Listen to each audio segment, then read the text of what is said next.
다 함께 음악에 맞추어 기도하심으로써 예배의 부르심에 응답하시겠습니다.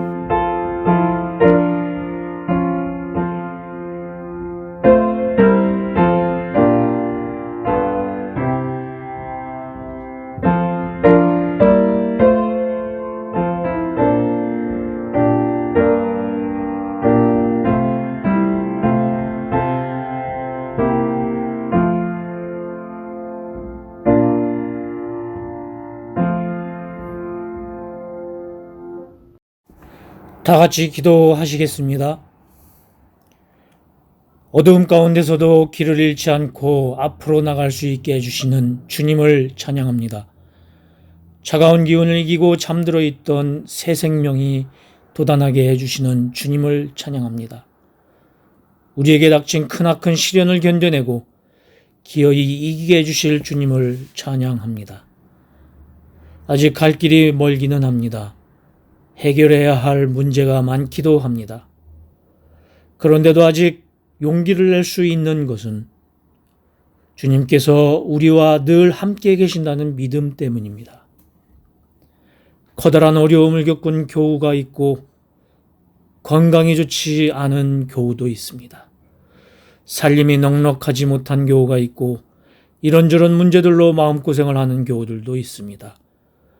오늘 예배를 드리면서 찬양을 하면서 기도하면서 이 모든 일들이 주님과 함께라면 헤쳐나가지 못할 것이 없다는 확신과 용기를 얻게 하옵소서. 사람들이 자신의 문제를 스스로 헤쳐나가야 하겠지만 사람의 힘만으로는 안 되는 일들도 있다는 것을 고백합니다. 누군가의 도움과 이웃과의 연대가 필요할 때도 있습니다. 자신의 이익과 욕심을 포기해야 할 때도 있습니다. 그러나 무엇보다도 절실한 한 가지는 함께 하시는 주님이 주시는 지혜입니다. 오늘 예배를 드리는 평화의 교회 교인들 모두 이 시대를 헤쳐나갈 힘과 용기를 얻게 하옵소서. 오늘 예배를 위해 설교를 준비하신 김기대 목사님과 찬양을 준비한 고주열 목사님과 조혜린 교우, 영상을 편집하고 온라인 관리를 하는 김용호 장로님, 무엇보다도 함께 예배에 참여한 모든 교인들에게 주님의 넉넉한 위로가 있기를 간절히 바랍니다. 오늘 드리는 모든 예배 절차를 주님께 맡기며 예수 그리스도의 이름으로 간절히 기도드립니다. 아멘.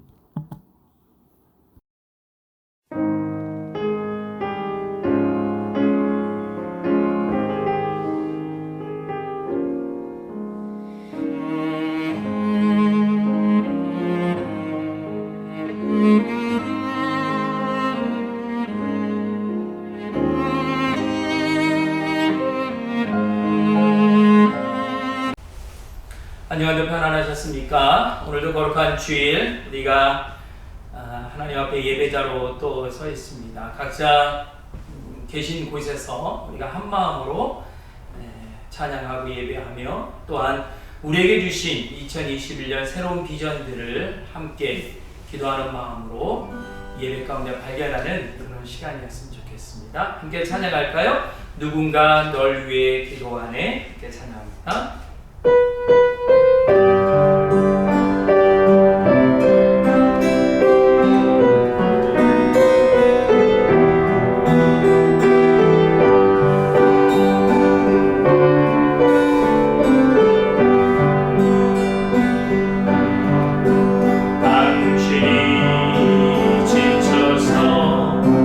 위로할 수 없고 능글이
오늘 우리들에게 주시는 하나님의 말씀은 창세기 32장 21절에서 32절까지의 말씀입니다. 그래서 야곱은 선물을 실은 떼를 앞세워서 보내고 자기는 그날 밤에 장막에서 묵었다. 그 밤에 야곱은 일어나서 두 아내와 두 여종과 11 아들을 데리고 야복 나루를 건넜다. 야곱은 이렇게 식구들을 인도하여 개울을 건너보내고 자기에게 딸린 모든 소유도 건너보내고 난 다음에 뒤에 홀로 남았는데 어떤 이가 나타나 야곱을 붙잡고 동이 틀 때까지 씨름을 하였다. 그는 도저히 야곱을 이길 수 없다는 것을 알고서 야곱의 엉덩이 뼈를 쳤다. 야곱은 그와 씨름을 하다가 엉덩이 뼈를 다쳤다. 그가 나를 세려고 하니 놓아달라고 하였지만 야곱은 자기에게 축복해주지 않으면 보내지 않겠다고 떼를 썼다. 그가 야곱에게 물었다. 너의 이름이 무엇이냐? 야곱이 대답하였다. 야곱입니다. 그 사람이 말하였다. 내가 하나님과도 겨루어 이겼고 사람과도 겨루어 이겼으니 이제 내 이름은 야곱이 아니라 이스라엘이다. 야곱이 말하였다. 당신의 이름이 무엇인지 가르쳐 주십시오. 그러나 그는 어찌하여 나의 이름을 묻느냐 하면서 그 자리에서 야곱에게 축복하여 주었다. 야곱은 내가 하나님의 얼굴을 직접 뵙고도 목숨이 이렇게 붙어 있구나 하면서 그곳 이름을 브니엘이라고 하였다. 그가 브니엘을 지날 때에 해가 솟아올라서 그를 비추었다. 그는 엉덩이 뼈가 어긋났으므로 절뚝거리며 걸었다. 밤에 나타난 그가 야곱의 엉덩이 뼈에 힘줄을 쳤으므로 이스라엘 사람들은 오늘날까지 짐승의 엉덩이 뼈의 큰 힘줄을 먹지 않는다. 아멘. 야곱과 요셉은 성경에서 축복의 인물로 많은 목회자들에게 소개되고 있는 인물입니다.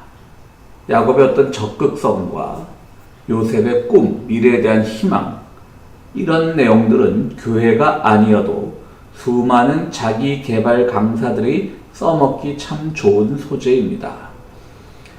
그렇습니다. 경쟁이 우선인 시대에 소극적이어서는 또 미래에 대한 꿈이 없어서는 성공하기 어려운 것이 사실인 시대를 우리는 살고 있습니다.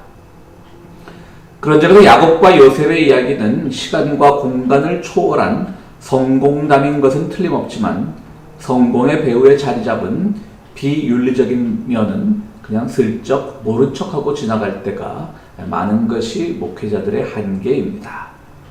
야곱을 보십시오. 그는 매우 적극적인 인물이었습니다. 그는 자신이 태어날 때부터 쌍둥이로 태어났는데 형의 발 뒤꿈치를 잡고 나올 정도로 어떤 경쟁 심리가 뛰어났던 인물이고요. 또 팥죽 한 그릇으로 형을 유혹해서 결국 아버지의 눈을 어둡게 해서 아버지로부터 장자의 축복을 받아냅니다. 고대 사회에서 장자의 축복은 상당히 많은 것을 가질 수 있다는 그런 의미인데요. 이것으로 인해서 에서는 나중에 동생에게 속은 것을 알고 매우 분노하지요. 그래서 막 빗나가기 시작합니다.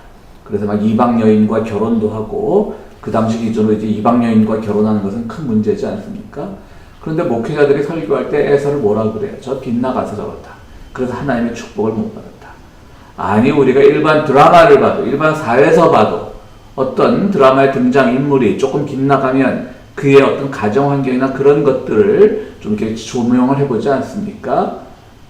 불우하게 자랐다든가, 물론 너무 그렇게 또 일반화시키는 것도 문제는 있죠. 불우하게 자라도 얼마든지 선하게 성장할 수도 있는데요. 물론 그것은 그런 점에서 개인적인 책임이겠습니다만은 에서가 이렇게 빗나간 것에 대해서 부모의 책임도 또 우리가 그냥 소홀히 할 수는 없는 것이 사실이죠. 그런데 많은 목회자들은 야곱은 막 적극적이어서 하나님의 축복을 소망하는 사람이었고 형에서는 빗나가는 사람이었고 막 그렇게 설교하면서 야곱이 형을 속인 것에 대한 그런 윤리적인 면은 슬쩍 외면해버리는 것이 현실입니다. 요셉도 마찬가지죠. 꿈을 꾸고 미래에 대한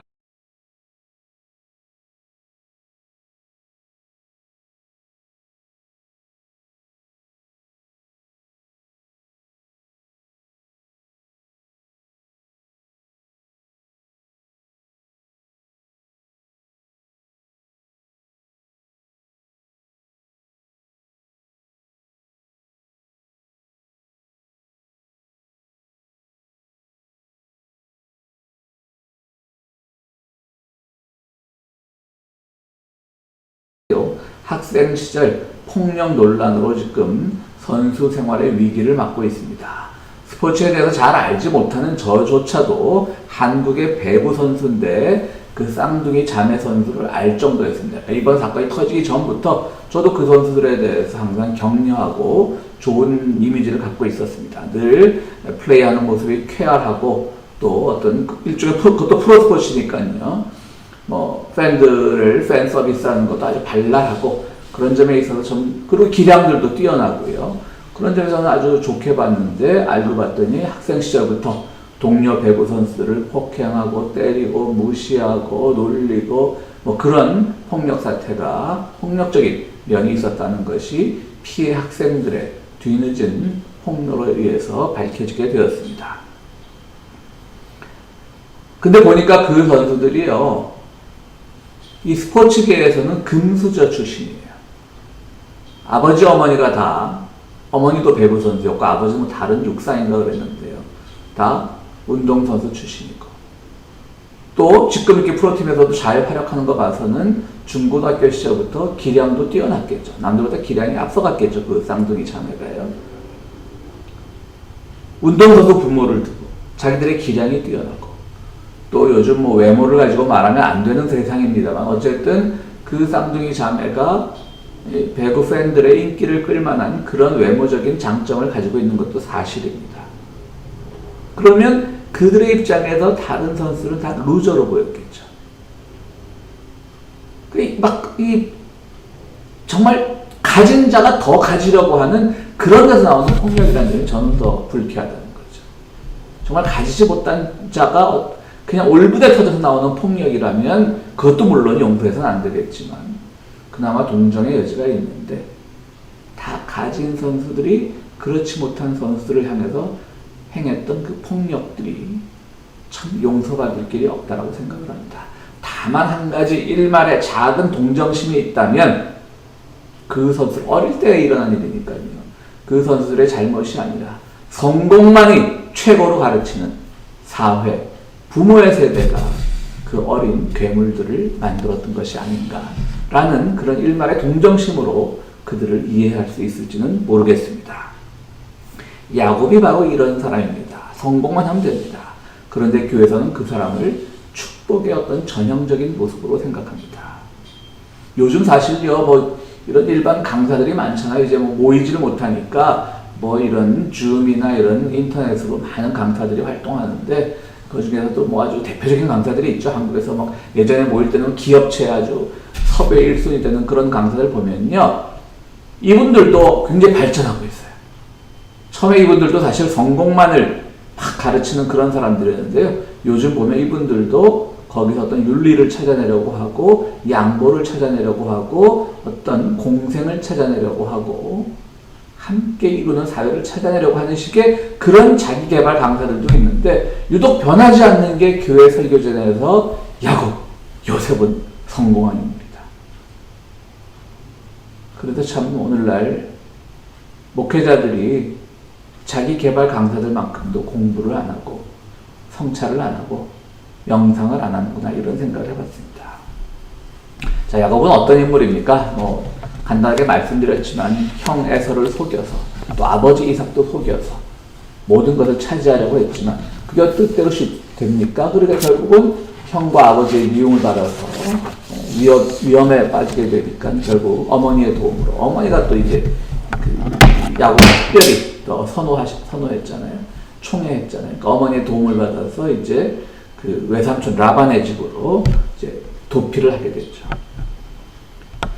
도피를 해서 거기서 좀 많은 고생을 합니다. 그는 이제 그 라헬을 좋아했지만 또 언니도 있고 또 그 몸종도 있고 하니까 당시 그 이제 히브리 풍습에서는요 일종의 그 남자가 집창금 비슷한 그런 의미가 있어요. 그런 제도가 있었어요. 근데 뭐 돈이 없잖아요. 막 야반도주를 했으니까 야곱은. 그러니까 이제 노동력으로 떼오니까 뭐 7년 노동을 해라 더 해라 그래서 이제 그 라반 외삼촌 라반도 정말 야곱의 마음은 자기의 작은 딸 라헬에게 가 있는 걸 아니까 계속 이용해 먹는 거죠. 그러다 결국은 야곱이 그 이제 작은 딸까지도 결국은 큰 딸, 작은 딸 그들의 각각 속한 몸종 4명의 아내를 데리고 또 라반 집에서 자기의 재산, 자기 딴 자그 임금이겠죠. 그동안 내가 외삼촌 집에서 고생한 임금 챙겨가지고 이제 갈 데가 어디 있겠어요. 다시 고향으로 돌아옵니다. 뒤에서 막 라반이 막 추격해옵니다. 근데 고향으로 돌아가는데 고향에 돌아가는 발걸음도 쉽지는 않아요. 형이 가만 놔두겠어요? 10여 년 이상 전 사건이라고 하더라도 그 분노가 남아있을 텐데. 그래서 형에게, 어떻게 하면 형에게 그래도 고향에서 형에게 용서를 받을 수 있을까 막 생각하다가 이제 그 창세기 보면 아주 야곱이 아주 교활한 인물이에요. 일단 가축대를 반반 나눠요. 자기가 그 외삼촌 집에서 자기는 정당한 노동의 대가라고 생각할 것이고 외삼촌은 이제 도둑 맞았다고 생각하겠죠. 그걸 반으로 나눈 거예요. 그래서 형에게 이제 뇌물로 보내요. 그리고 나머지 갖고 있는 거예요. 여차해서 형이 그 뇌물만 받고 다 자기를 공격하려고 그러면 그런 반은 챙겨야 되겠다는 마음인 거죠. 반은 챙겨 다시 도망을 가자. 다른 동네로 도망가야지. 그리고 아내들도 먼저 보내고 또 라헬을, 자기가 제일 사랑했던 라헬을 제일 나중에 보내고요. 선발대를 보내고 결국 또 아내들도 다 보내고 그리고 혼자 남았어요. 약복강이라고 하는 그 강가에. 그런데 하늘로부터 이제 신비한 존재입니다. 뭐 천사일 수도 있고요. 하나님이 또 다른 모습으로 임재했을 수도 있고요. 갑자기 싸움을 걸어. 그 둘이 밤새 씨름을 하는 거죠. 그러다가 결국은 그 야곱도 그동안 계속 이기는 것만 쫓아왔던 사람이잖아요. 승리만 생각했던 사람이잖아요. 그러니까 야곱도 싸우다 안 지니까 결국 그 천사 혹은 뭐 하나님, 사자 뭐 그런 하나님 그럴 수도 있죠. 싸움에서 안 되는 거예요. 그러니까 오늘 본문에 아주 재밌는 표현이 있는데요. 싸움에서 질 것 같으니까 오히려 엉덩이 뼈를 쳤다라고 하는 것이죠. 무슨 말이냐면요. 아마 그 지역도 뭐 씨름 같은 것에 일종의 룰이 있겠죠. 뭐 씨름에서 뭐 한국 씨름도 마찬가지잖아요. 때리면 안 되잖아요. 서로 뭐 힘으로 잡아 넘기는 건 괜찮지만 룰이 있는데 뭐 그 이스라엘의 씨름에도 룰이 있었겠죠. 그러니까 엉덩이 뼈를 걷어차면 안 되는 건데 질 것 같으니까 걷어찼던 거예요. 굉장히 상징적인 말씀이죠. 그래서 야곱이 결국은 무릎을 꿇습니다. 집니다. 그러니까 막 당신 누구냐 이름을 알고 싶습니다. 근데 이름을 알아서 뭐합니까? 하나님이 늘 그러시잖아요. 모세가 호렙산에서 당신 이름이 뭡니까? 나는 나다 라고 해버리잖아요. 이름을 안 가르쳐주는 걸로 봐서 이분은 또 하나님의 존재라, 하나님 존재 같기도 하고요. 뭐 천사일 수도 있고요. 이름을 안 가르쳐줘요. 그럼 나한테 축복이라도 해달라. 그동안 그렇게 잘 먹고 잘 살았는데 뭘 또 축복을 해달라. 하여튼 그래서 마지막 축복을 한 게 뭐냐면 너의 이름은 이제 야곱이 아니라 이스라엘이다. 이스라엘은 오늘 이 본문 상황만 보면 하나님과 싸워서 이겼기 때문에, 싸웠기 때문에 어쨌든, 그리고 뭐 상대방의 반칙을 했기 때문에 뭐 승패는 좀 불투명하죠. 어쨌든 야곱이 이겼다라고 볼 수 있는 것이죠. 그렇기 때문에 하나님과 싸웠다 뭐 이렇게 이스라엘이란 말을 해석할 수도 있는데요. 사실은 더 정확한 뜻은 하나님이 다스리신다는 그런 의미예요. 그러니까 하나님이 다스리는 존재가 되는 거예요. 이제 야곱은 하나님의 인도하심에 따라 다스림을 받는 존재가 되는 것이죠. 하나님의 다스림을 받는 건 뭡니까? 하나님이 네가 이때까지 살아온 그 방법, 네가 인생의 성공이라고 살아온 그 성공을 위해 달려온 그 방법들이 하나님이 다스리는 세상에서는 그건 실패의 길일 수도 있고 꼭 그렇다는 건 아니지만요. 그러니까 하나님이 결정한다는 거예요. 너의 성공과 실패, 너의 장점과 약점은 다 하나님이 다스리시는 하나님의 구조 안, 논리 구조 안에서. 요즘 컴퓨터 용어를 쓰자면, 뭐 인터넷 용어를 쓰자면 하나님의 그 알고리즘 안에서 작동하는 것이지 네 알고리즘이 아니다. 네가 성공, 실패, 장점, 단점을 결정할 수도 없고 만들 수도 없다라고 하는 것이죠. 그러면서 아까 말씀드렸듯이 야곱의 엉덩이 뼈를 걷어찬 것은 반칙이에요. 제가 아까 굉장히 상징적이라고 말씀을 드렸던 것은 바로 그런 의미죠. 네 인생이, 야곱 네 인생이 사실은 네 때는 아주 똑똑해갖고 형을 속여서 장자권을 뺏고 또 라반 집에 가서 그냥 성실했죠. 사실은 굉장히 성실하게 일을 한 거예요. 물론 그 목표가 라헬을 얻기 위한 거였지만 성실하게 일을 했고 또 한번 라반을 속여서 라반의 재산을 자기가 반을 띄어서 도망쳐 나오고. 사실 그게 축복의 길이거든요. 그런데 그가 생각했던 축복인데 그래서 또 다른 축복을 달라 그러는데 아냐가 반칙이었어 하는 거야. 나도 너 반칙으로 이긴 거야. 하나님의 천사가요. 엉덩이뼈를 걷어차니까. 네 인생은 반칙으로 점철된 거야. 성공을 위한 어떤 너의 처세가, 너의 방법이 옳은 것 하나도 없었어 라고 하나님이 가르쳐 주시면서 이제는 하나님의 방법대로 하나님이 다스리는 그 안에서 살아가도록 노력을 하라고 하는 겁니다. 결국 엉덩이뼈가 다쳐서 걷어차인 엉덩이뼈 때문에 그는 평생 한쪽 다리를 저는 불구의 신세가 되고 말았습니다. 참 잘 나가던 사람이었죠. 일단 그가 어떻게 살아온 건 제쳐두고 잘 나가는 사람이었고 형 에서가 죽일지도 모르는 그 위협 앞에서도 머리가 팍팍팍 돌아갔고 재산을 어떻게 나누고 어느 아내부터 만약에 희생되면 어느 아내부터 희생을 시킬 것이고 그리고 마지막에는 다 보내고 다 희생돼도 좋으니까 나만 살면 되고 약국강가에 머물고 뭐 이런 굉장히 두뇌가 명석한 사람이면 틀림없죠. 야비하죠. 그러면 가족도 보고 없습니다. 일단 자기 혼자 뭐 건사하고 보는 게 최고의 목표였던 사람입니다. 그런 인생을 사는 사람인데 다리를 전다라고 하는 것은 얼마나 또 자존심 상한 일입니까? 이제 그는 하나님의 방법 안에서 하나님이 다스리시는 안에서 그가 성공할 기회를 찾게 된 겁니다. 진정한 성공의 길을 찾게 된 것이고 진정한 장점을 찾게 된 것입니다. 여기서 우리는 바로 야곱이 받은 축복이 어떤 것이 정말 축복인가? 즉 야곱이 받은 축복은요, 그가 다리를 절게 된 것입니다. 그가 초라한,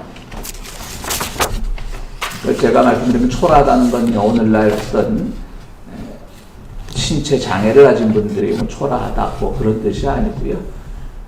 농경사회에서 다리 한쪽 다리가 불편하다고 하는 것은 그가 얻을 수 있는 그 재화 또 곡식 그 소출들이 남들보다 뒤처질 수밖에 없다라고 하는 것을 의미하기도 하지요. 그런 점에서 이것은 분명히 야곱에게는 초라해진 상황임에 틀림없고 그런데 하나님은 그것을 바로 하나님이 다스리신다라고 하는 진정한 축복으로 변화시켜 놨던 것입니다. 말씀드렸듯이 하나님이 다스리신다고 하는 것은 성공과 실패, 장점과 약점은 하나님의 기준이지 우리 인간의 기준이 아니라고 하는 것입니다. 오늘 여러분들은 어떤 약점을 갖고 계십니까? 어떤 초라한 점을 갖고 계십니까? 그것이 오히려 하나님이 우리에게 주시는 축복의 통로일 수 있습니다. 내가 그동안 잘났다라고 믿어온 내 장점들, 내 성공의 단초들, 그런 것이 하나님의 축복이 아니라 내가 가장 취약하게 느꼈던 것들, 내가 가장 초라하게 느꼈던 것들이 하나님이 주시는 축복의 통로임을 우리는 알아야 합니다. 얄타 회담 있죠? 우리 45년 2월에 열렸고 우리 한반도 우리 대한민국이 독립하는데도 많은 영향을 미쳤던 그 얄타 회담 때요. 그 얄타 회담을 마치고 이제 루스벨트는 그 수에즈 어디입니까? 사우디아라비아로 수에즈 운하 쪽으로 날아갑니다. 그래서 뭐냐면 이제 그동안은 그 중동의 그 석유 채굴권이나 이런 것들이 다 영국이 갖고 있었어요. 근데 영국은 2차 대전을 치르면서 런던이 공습도 받고 이러면서 많이 약화됐죠. 2차 대전에 비교적 늦게 참전한 미국은 그 덕분에 영국을 제치고 지금 세계 강대국이 될 만한 그런 위상이 됐으니까 당시 루즈벨트 대통령은 얄타 회담을 마치고 이제 빨리 그 수에즈 운하 쪽으로 가서 사우디아라비아와 석유를 이제 그 석유 채굴권을 우리 미국이 가져와야 되겠다. 그런 회담을 하고 날아간 겁니다. 그래서 이제 명실상부한 세계적인 국가로 우뚝 서려고 하는 그런 욕심이 있었겠죠. 근데 루즈벨트가 굉장히 줄담배를 피웠다라고 합니다. 그런데 어떡합니까? 또 사우디 가서는 사우디에는 그 금연 금주 국가니까 그냥 줄담배를 피고 싶은 마음을 억누르고 그 사우디와 루즈벨트의 회담이 퀸시오라고 하는 그런 군함에서 열렸는데요. 나중에는 담배가 하도 피고 싶어갖고 마치 악동 고등학생들이 몰래 화장실 가서 담배 피우듯이 한쪽 베이의 구석에 가서 몰래 정말 당시 이제 뭐 2차 대전은 뭐 승리를 눈앞에 두고 있었잖아요, 미국이. 그런데 그 초라하게 담배를 피는 모습을 이 사우디아라비아 왕이 봤던 거죠. 감동을 받은 거죠. 근데 또 우리 또 잘 알다시피 루즈벨트는 뒤늦게 또 소아마비가 와서 장년이 다 된 다음에 다리를 절지 않았습니까? 그러니까 윌체어에 앉아 있었어요. 그러니까 이제 사우디 왕이 나도 지금 관절염 때문에 걷기가 힘듭니다 라고 말하니까 루즈벨트가 자기 비서진에게 얘기해서 한 대 예비용으로 갖고 다니던 윌체어를 선물을 합니다. 그리고 이제 뭐 어쨌든 거기서 이제 회담은 거기서 결정될 수는 없죠. 영국과도 또 그동안 오랫동안 채굴권을 가지고 있는 영국과의 관계도 있을 거고. 그리고 이제 루즈벨트 날아옵니다. 그 다음에 이제 처칠이 이제 또 사우디 왕을 만나러 갑니다. 그런데 처칠도 우리 잘 알다시피 또 시가 담배를 또 아주 골초잖아요. 그런데 그 금연금주 국가인 사우디에 가서 담배를 탁 피워봅니다. 그러면서 담배를 피지 못하는 것이 당신 나라의 법이라면 담배를 피는 것은 나의 법입니다. 그러니까 영국이 지금 그 처칠이 중동의 그런 사우디 같은 나라는 뭐 니들이 석유나 있지, 니들이 자존심이 뭐가 있냐, 이렇게 보는 거죠. 그리고 너희들 뭐 이런 차 봤어? 그러고 영국이 자랑하는 롤스로이스 차를 한 대 딱 선물을 합니다. 그런데 그 차는 영국식으로 오른쪽에 운전대가 있습니다. 그런데 이 회교 국가, 이슬람 국가에서는요, 오른쪽이 상석입니다. 그러니까 왕이 그 롤스로이스를 타면 어떻게 되는 거예요? 자기 상전을 모시고 다니는 거예요. 운전기사가 자기의 상전이 되는 거예요. 얼마나 불쾌했겠어요. 그러니까 처칠은 그 문화를 전혀 인정하지 않았던 것이죠. 뭐 이것 때문에 이겼으니까만 어쨌든 2차 대전 후에 석유, 사우디 쪽의 석유 채굴권은 미국으로 상당 부분 넘어가게 됩니다. 뭐 말씀드렸듯이 이것이 꼭 작동을 했겠습니까만은 어쨌든 루즈벨트는 자신의 약점을 최대한 이용했던 사람이에요. 루즈벨트 보면요, 아주 굉장한 명문가 집안입니다. 뭐 아버지도 뭐 굉장히 뛰어난 사람이고요. 또 어머니 쪽도 또 프랑스계 그 위그노라고 해서 프랑스가 카톨릭 국가인데 프랑스에서 그 개신교 전통을 지켜온 그 후손이거든요. 미국이 뭐 존 F 케네디 되기 전까지는 다 개신교 나라라고 우리가 개신교 대통령만 나왔잖아요. 그런데 그 유럽 같은 데서 개신교 전통을 지켜온 그 가정을 외가로 뒀다라고 하는 것은 또 미국에서 엄청나게 그 일종의 명문가 대접을 받는 거거든요. 명문가였어요. 학력도 좋아요. 그런데 그는 거기서 자신의 약점, 윌체어에 앉아 있을 수밖에 없고 담배를 꾹꾹 참으면서 정말 악동 고등학생처럼 항공모함 한켠 뒤에 가서 몰래 숨어 피는 그 약점으로 오히려 어필을 했던 것이고요. 2차 대전은 거의 뭐 미국 덕분에 이긴 영국이지만 여전히 세계 최고의 나라라고 착각에 빠져있던 처칠은 한낱 중동의 작은 왕이라고 무시하고 그 앞에서 롤스로이스 차 한 대면 되겠지. 그리고 담배를 피워물고 그랬던 겁니다. 그의 장점입니다. 사실 처칠도 좋은 일 많이 했죠. 근데 그의 장점이 아무런 장점을 주지 못했던, 혜택을 주지 못했던 사건입니다. 그렇습니다. 오늘 우리가 생각하는 모든 삶에 있어서 인간적인 기준의 장점과 미덕들, 우리가 자랑할 만한 것들은 주님 앞에서 하찮은 것이 되고 맙니다. 우리의 자랑은 오직 그리스도입니다. 그리스도께서도 자랑할 게 얼마나 많았습니까? 그는 하나님의 아들이었음과 동시에 하나님 자신이었습니다. 그러나 그분이 가장 초라해질 때가 언제였습니까? 십자가에 못 박힐 때였습니다. 그분이 그 초라해진 순간, 그 순간 바로 우리가 구원을 받는 순간이었습니다. 그분이 우리의 죄를 속죄하고 대속해서 십자가에서 초라해질 때가 우리에겐 참 가장 귀한 구원의 순간이었죠. 주님께서 우리에게 가르쳐주고 계십니다. 여러분, 지금 우리가 많이 약함의 계절을 보내고 있는데요. 많은 답답함의 시절을 보내고 있는데요.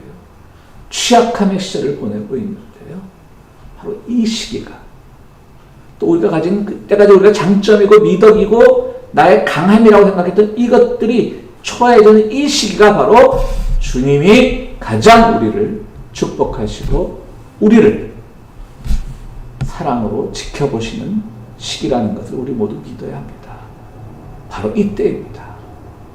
사랑하는 성도 여러분, 늘 우리의 장점이 초라해져도, 우리의 미덕이 초라해져도, 우리의 강함이 약해져도 그리스도께서 언제나 그 안에 우리와 함께 머무신다는 사실을 꼭 기억하시기를 바랍니다. 함께 기도하시겠습니다. 거룩하시고 자비로우신 아버지 하나님, 주님의 은혜를 감사드립니다. 우리 참으로 취약한 시대에 살고 있습니다.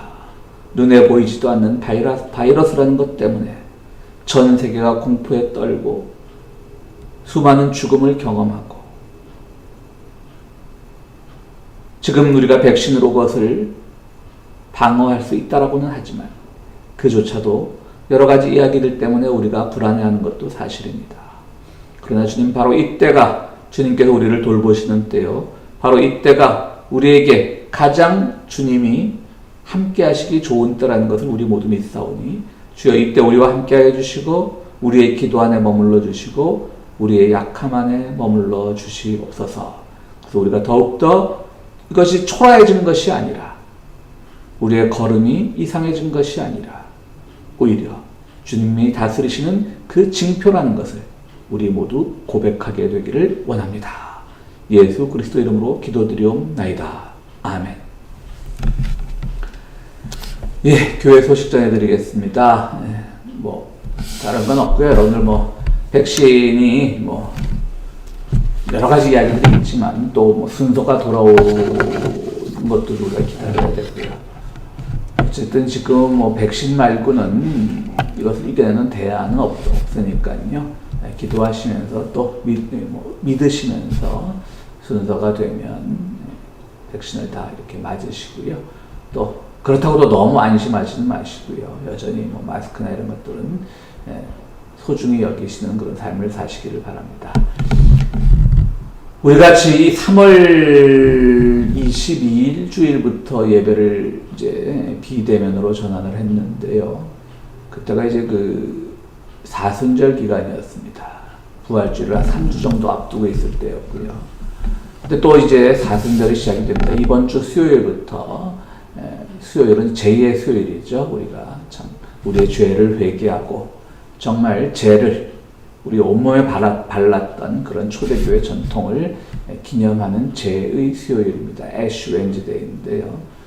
그 다음 날부터 이제 사순절이 시작이 되고요. 올해 부활주일은 4월 첫째 주일입니다. 그러면 그때까지 사순절에는 이제 썬데이는 포함 안 되므로 총 날짜로 치면 6번의 주일이 있으니까 46일 동안 우리는 경건과 절제로서 이 기간을 잘 이겨내시길 부탁을 드립니다. 여러분들 모두 건강하시고요. 또 힘내시고요. 여러분들 모두가 주님 안에서 모든 것들을 이겨내는 그런 삶을 사시기를 부탁을 드립니다. 함께 기도하시겠습니다.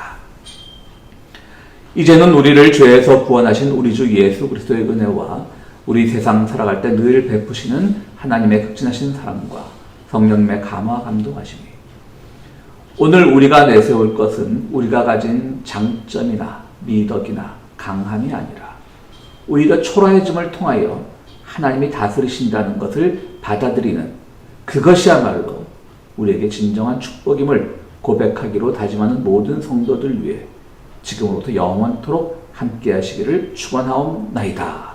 아멘.